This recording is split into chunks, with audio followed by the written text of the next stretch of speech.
Então, eu sou o mundo.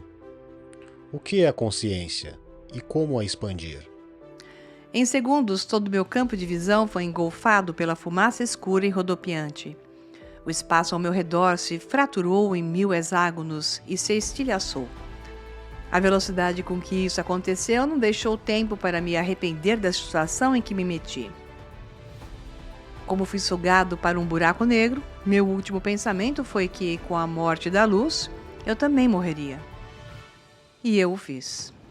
Eu deixei de existir de qualquer maneira, forma ou estrutura reconhecível. O que eu pensei ser acabou. Não há mais ego, nada sobre mim, nem memórias, sonhos, desejos, esperanças, medos.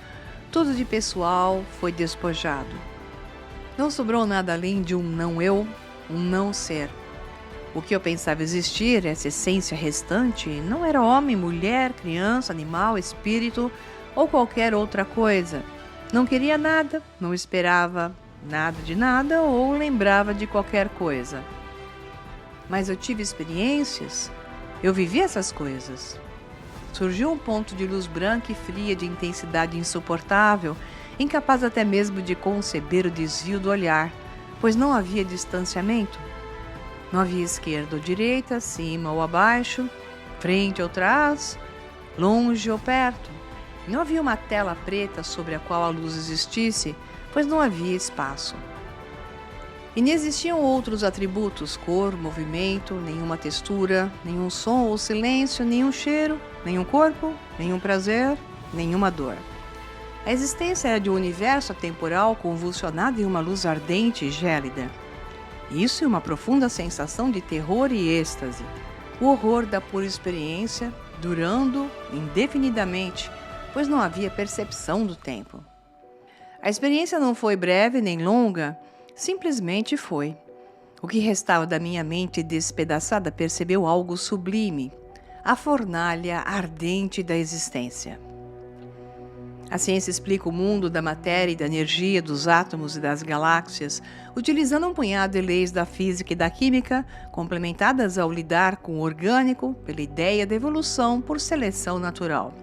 Essa postura tem sido extremamente útil à humanidade para explicar o cosmos em geral, seus habitantes e como eles surgiram. Estendendo esse espetacular sucesso, a ciência tenta retroadaptar o mundo subjetivo das experiências a esse mundo objetivo. Ou seja, sem acrescentar nada à sua visão de mundo, ela quer explicitar a consciência como surgindo das ações irracionais de 1 zilhão de moléculas. É aqui, no entanto, que a ciência se depara com as dificuldades metafísicas.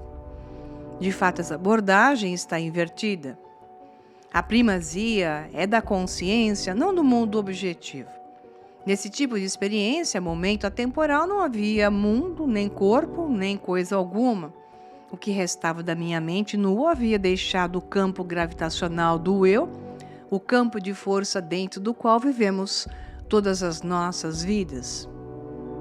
Naquele momento, essa experiência era a minha única realidade, assim como é agora a única realidade com a qual tenho conhecimento direto. Todo o resto decorre daí, incluindo a suposição realista da existência de objetos lá fora, independentemente deste eu os vivenciar. Os antigos gregos se referiam ao centro de seu mundo como oráculo de Delfos, conhecido como Ônfalo ou umbigo do mundo. No judaísmo, o ônfalo é associado ao monte do templo, enquanto para os cristãos é a vizinha igreja do Santo Sepulcro. Meu ônfalo é a consciência, o ponto de partida do qual abduzo todo o resto. Consciência no sentido de ter experiências como tédio, barriga cheia ou terror. Como qualquer história deveria, esse tema começa do início com o alvorecer da consciência, nossas primeiras experiências subjetivas. Elas ocorrem no útero, durante o parto ou na infância. Como podemos saber? É de fundamental importância examinar as variedades estonteantes de experiências que compõem os sentimentos da vida, não apenas o conteúdo fenomenal dos 5 sentidos clássicos, que são visão, audição, olfato, paladar e tato, mas também os sentidos corporais que mediam informações das articulações, tendões, músculos e órgãos, do prazer e da dor em todas as suas variantes e do universo das emoções, dos pensamentos e do eu. É fascinante poder observar a redução da experiência do eu durante intensos esforços físico-mentais que exigem a concentração total, sendo conhecida por atletas, soldados ou cientistas. É como estar no fluxo, na zona ou no pico da experiência por um período fora do espaço comum. A abolição completa do senso de um eu foi relatada por muitos ao longo da história, como experimentar uma luz brilhante ou uma expansão luminosa, perdendo a sensação de ter um corpo, ser alguém com uma história e agência específicas, e uma desaceleração ou mesmo uma cessação completa da passagem do tempo. Tais experiências podem deixar um profundo sentimento de contentamento, admiração e até mesmo êxtase em seu rastro. Quando as barreiras mentais que nos definem como indivíduos desaparecem, quando o campo gravitacional do eu perde seu domínio sobre a consciência, a mente se funde com o próprio universo. A distinção entre o indivíduo e o mundo se dissolve. Eles se tornam a mesma coisa. Esse sentimento de imensidão oceânica é expresso pela expressão "Então, eu sou o mundo", retirado da ópera Tristão e Isolda, de Richard Wagner. Essa ópera é uma das obras de música e canto mais arrebatadoras compostas dentro do cânone ocidental, expressando o anseio dos amantes homônimos de transcender o reino mundano das experiências e alcançar a união com o reino supremo da existência na morte. Também considera como a mente interage com o mundo. A mente não é unicamente uma receptora passiva de dados sensoriais que fluem dos olhos, ouvidos e outros sensores, dos quais deriva uma descrição inequívoca do que está lá fora. Não, a mente constrói o que considera ser realidade. Ver essa cadeira, ouvir música, se sentar ou se sentir culpado, a partir de suposições explícitas e implícitas sobre regularidades estatísticas no mundo ao nosso redor e dentro de nós. Essas suposições são chamadas de antecedentes na linguagem do raciocínio bayesiano, ou expectativas em termos leigos. Algumas fazem parte de nossa herança genética, enquanto outras são aprendidas cedo na nossa vida. Esses acontecimentos geralmente são inacessíveis à introspecção consciente. Como cada um de nós tem um cérebro diferente e cresceu em um ambiente físico, socioeconômico, político, linguístico e cultural, que é distinto, cada mente constrói sua própria versão sutilmente única de realidade, o seu qualia. Ninguém tem acesso preferencial à única realidade verdadeira, objetiva e imutável, embora haja consenso suficiente sobre o que está lá fora para que geralmente nos entendamos. Como diz Christopher Koch, cientista cognitivo e neurocientista computacional, entre outras qualificações, ele diz: "Sempre me lembro desse aspecto provisório e comunitário da realidade ao passar em alta velocidade pelo tráfego na pista oposta de uma rodovia sem divisão. Um pequeno empurrão no volante é tudo que separa você, na sua vida, da morte. Além disso, um pequeno empurrão químico no seu cérebro, cerca de 1/1000 de um grão de sal de dietilamida, do ácido lisérgico, é tudo que separa essa realidade compartilhada de uma realidade radicalmente alterada." Então, essa limitação fundamental do que a mente pode saber tem consequências importantes para a forma como pensamos sobre nós mesmos e como interpretamos as ações dos outros. De fato, a mente molda a experiência de ansiedade, depressão e outras condições mentais, mas essa limitação também vem com grandes benefícios. A neuroplasticidade, o entendimento moderno de que o cérebro retém a capacidade de se religar, nos permite moldar ativamente como interpretamos e entendemos a nós mesmos.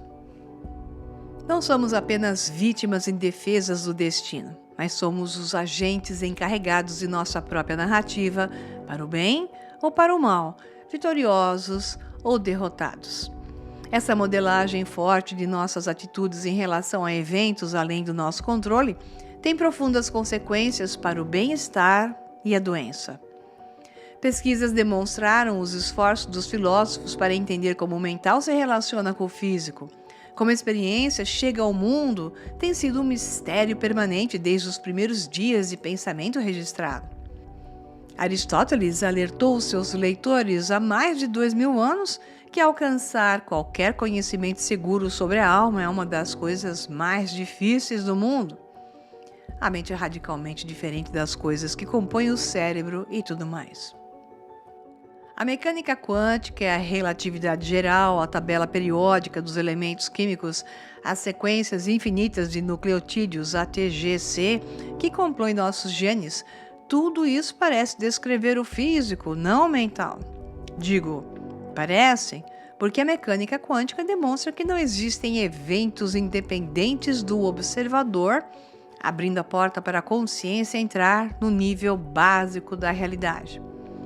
No entanto, despertamos todos os dias para o nosso mundo subjetivo de experiências. A posição intelectual que tem conquistado mais respeito nos departamentos de filosofia anglo-americanos contemporâneos é a cada vez mais estridente defamação ou mesmo a negação total da subjetividade. Para esses, o que é real são as pessoas falando obsessivamente sobre suas experiências e agindo de acordo com elas. Não há nada além desses atos de fala e outros comportamentos intencionais ou reais, segundo eles. A parte sensível da consciência, chamada consciência fenomenal, dizem, é uma grande ilusão.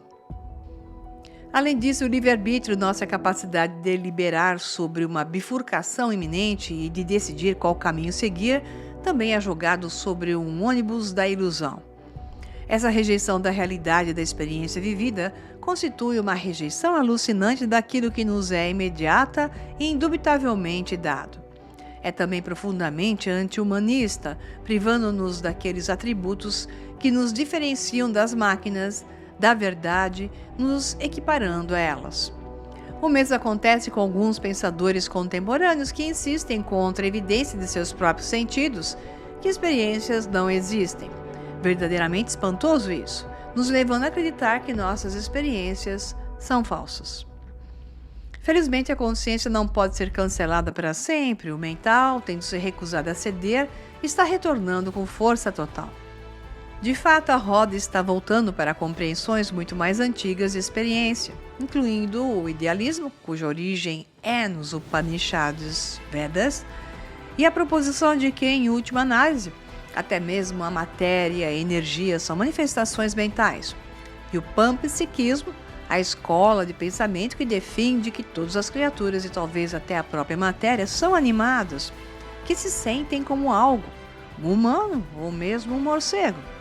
A ciência moderna está apoiando aspectos dessa notável reviravolta. Em seguida, falaremos brevemente sobre um tópico fundamental que pode ser surpreendente, a existência e como a definir, já que é inseparável da definição da experiência em si. O desenvolvimento desse tema durante os últimos 20 anos atraiu neurocientistas, neurologistas, físicos, engenheiros da computação e filósofos, pois faz afirmações surpreendentes e controversas, para alguns, mas testáveis, sobre quem é consciente e do que e por que está consciente de alguma coisa. De acordo com a teoria, a consciência é um poder causal intrínseco, desdobrado, a capacidade de efetuar mudanças, uma propriedade associada a qualquer sistema de componentes em interação, sejam eles neurônios ou transistores. A consciência é uma estrutura, não uma função, um processo ou uma computação. No entanto, a insistência na teoria de que a consciência deve ser incorporada à descrição básica do que existe no nível mais básico da realidade também atraiu críticas consideráveis de seus oponentes. A teoria quantifica a quantidade de consciência de qualquer sistema por meio de suas informações integradas, caracterizando a irredutibilidade do sistema. Quanto mais informações integradas um sistema possui, mais consciente ele é. Sistemas com muita integração, como o cérebro humano adulto, têm liberdade de escolha, possuem livre-arbítrio, julgamento e razão. Pois é, a essa altura você deve estar se perguntando: será que isso explicaria o fenômeno da consciência humana? A perda de estados conscientes na humanidade atual e o potencial de despertar consciente de uma superinteligência artificial? Como você acaba de perceber, temos muito que conversar e por conta disso mesmo, eu estou preparando uma incrível aula ao vivo, totalmente gratuita, para que possamos desvendar os mistérios da consciência, daquilo que somos e especialmente entendermos de uma vez por todas o imenso potencial que está à nossa espera, a consciência. Portanto, clique no link ou no botão agora mesmo e eu te enviarei todos os detalhes para que você esteja presente nessa aula totalmente gratuita e eu garanto, fantástica. Até lá!